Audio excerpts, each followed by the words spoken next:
Halo para pendengar, dimanapun kalian berada, selamat datang kembali di konten detail kecil, konten dimana gue mencari detail visual, detail cerita, dan juga referensi di dalam suatu anime. Karena tanpa kita sadari, keberadaan detail kecil dapat ngebuat kita semakin mengapresiasi suatu anime. Nah, gue baru aja nih maraton anime Sekai Sakyo Ansatsu beberapa kali dan berhasil nemu cukup banyak detail yang menarik. Kalau kalian pengen nonton, anime ini bisa kalian tonton secara legal di channel YouTube Muse Indonesia. Oh iya, karena di anime ini ada karakter bernama dia, jadi sebisa mungkin gua akan mengurangi penggunaan kata dia sebagai kata ganti orang ketiga. Jadi, kalau kalian dengar kata dia, kemungkinan besar kalimat itu merefer ke nama karakternya. Oke, langsung aja, mari kita mulai. Detail pertama, di akhir episode 12, kita diberitahu kalau dia Vikone diadopsi oleh keluarga Tuata dan menjadi adiknya Luh. Nah, karena dia Vikone sudah menjadi bagian dari keluarga Tuata, otomatis Tarte yang bekerja sebagai pelayan di keluarga itu juga harus bersikap hormat kepada dia. Makanya kalau kalian notice di awal episode 1, ketika dia akan keluar dari ruangan, kita bisa melihat Tarte yang menundukkan kepala sebagai bentuk penghormatan. Detail kedua, kalau kalian perhatikan di awal episode 1, mata dia sempat berubah warna dan ternyata dia mampu melihat mana milik orang lain.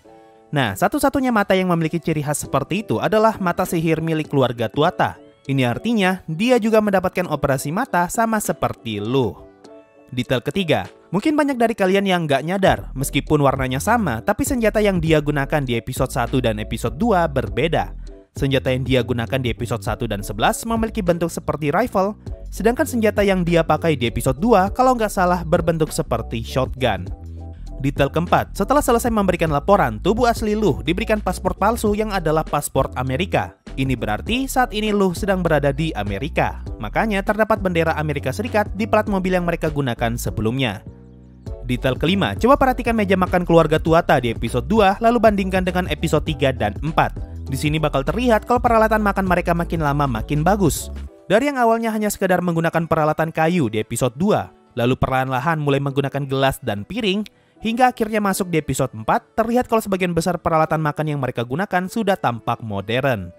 Nah, mungkin alasan kenapa mereka masih menggunakan peralatan kayu di episode 2, karena Luh masih belum belajar caranya menggunakan sihir. Lalu masuk ke episode 3, di sini Luh sudah mulai belajar caranya menggunakan sihir, sehingga Luh sudah bisa ngebuat peralatan makan yang lebih modern. Detail keenam, kalau kalian notice, Luh selalu bisa menjaga ekspresinya ketika bersama keluarganya. Bahkan ketika ibunya mencoba menyuapi Luh sama sekali tidak memperlihatkan ekspresi malu. Dan yang lebih parahnya, di akhir episode 2, Luh sama sekali tidak bereaksi ketika dipaksa untuk menggunakan gaun perempuan. Tapi ketika Luh dipuji oleh ayahnya karena berhasil menghafal lokasi rumah, di sini bisa terlihat kalau Luh seperti tersipu malu dengan pujian itu. Detail ini ngasih tahu kita kalau Luh merasa bangga karena dirinya dipuji oleh sesama assassin yang luar biasa. Detail ketujuh, di awal episode 3, kita diperlihatkan dia yang mencoba mengukur mana Luh dengan menggunakan Far Stone. Tapi karena kapasitas mana Luh kebanyakan, jadinya batu itu pun meledak. Nah, ledakan dari batu itu ngebuat kaca rumahnya Luh pecah. Makanya setelah scene ini, kita diperlihatkan jendelanya Luh yang ditutup dengan menggunakan papan kayu. Tapi detailnya bukan cuma itu. Kalau kalian perhatikan, Luh sama sekali tidak bereaksi ketika Far Stone itu meledak. Bahkan ketika Luh menembakkan meriamnya di pertengahan episode, di sini Luh tetap tidak bereaksi sama sekali. Padahal di lain sisi, dia selalu saja terkejut dan secara refleks mencoba menutup telinganya setiap kali terjadi ledakan. Nah, detail ini ngasih tahu kita kalau Luh sepertinya sudah terbiasa dengan suara ledakan, makanya Luh bisa bertahan dari dampak suara ledakan yang sangat keras. Detail ke-8, di akhir episode 3, kita sempat diperlihatkan scene kertas yang berisi gambar-gambar senjata. Nah, kalau kalian perhatikan baik-baik, satu scene ini sudah ngejelasin mekanisme senjata yang Luh gunakan tanpa harus diterangkan dalam bentuk dialog. Coba lihat gambar senjata yang paling atas. Di sini terdapat tanda silang di bagian pengaman dan juga pelatuk. Ini berarti senjata yang Luh buat tidak memerlukan pelatuk karena senjatanya ditembak dengan menggunakan sihir. Dan senjatanya juga tidak memerlukan pengaman karena penggunanya tidak mungkin mengeluarkan tembakan secara tidak sengaja. Ini juga menjadi alasan kenapa revolvernya Tarte tidak memiliki pengaman di bagian belakangnya.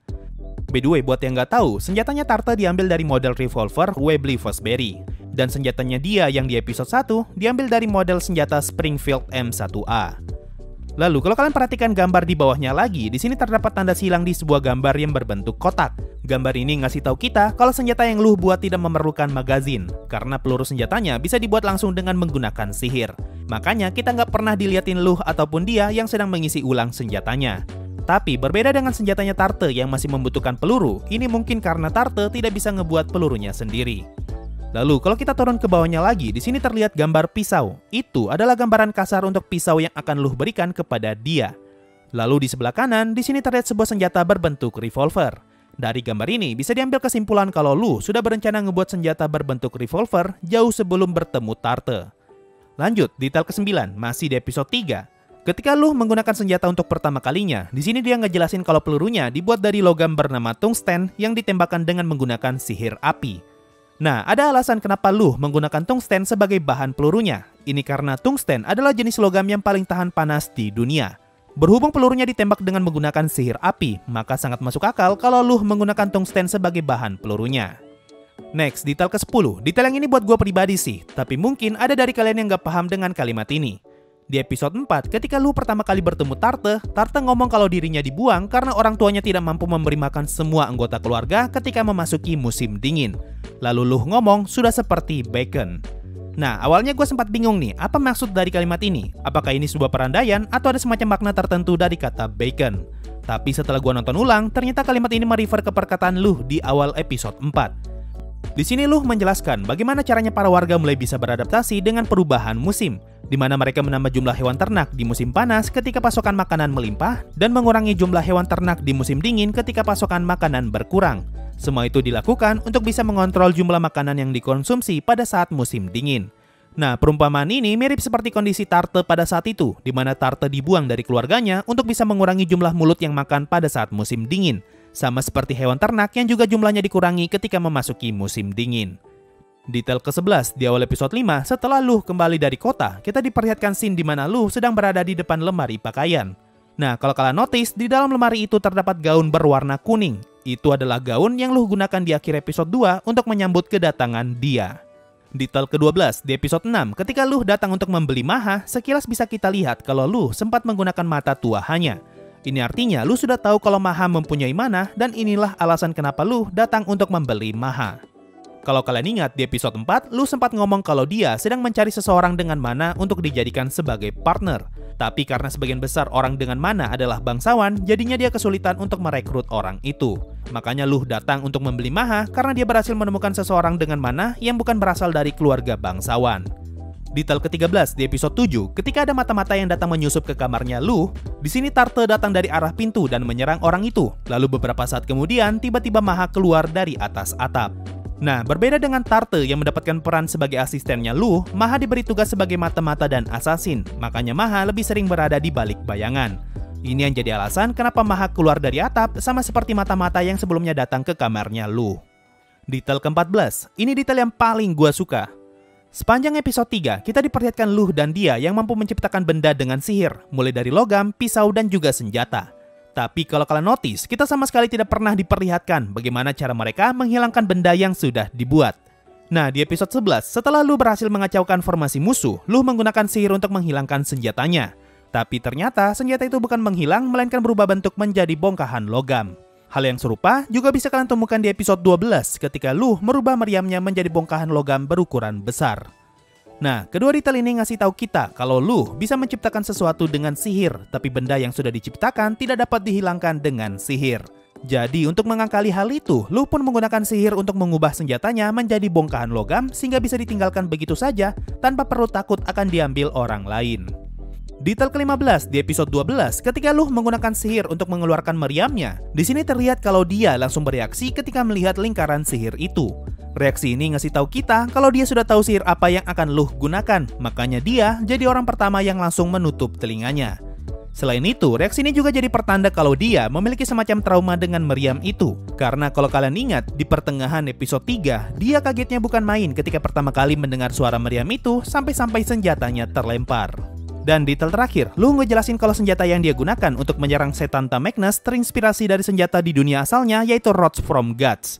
Nah, senjata ini memang ada di dunia nyata dan sebutannya beneran Rods from Gods. Ini adalah metode serangan yang disebut kinetic bombardment atau pengeboman kinetik, di mana ide serangannya adalah dengan menjatuhkan benda dari orbit bumi dan memanfaatkan energi kinetik dari benda itu sebagai daya serangnya. Nah, itu tadi semua detail yang berhasil gue temukan setelah maraton Sekai Sakyo Ansatsu beberapa kali. Mungkin itu saja untuk video kali ini. Makasih semua yang sudah mendengarkan sampai di titik ini. Sampai jumpa di video berikutnya, dan bye-bye.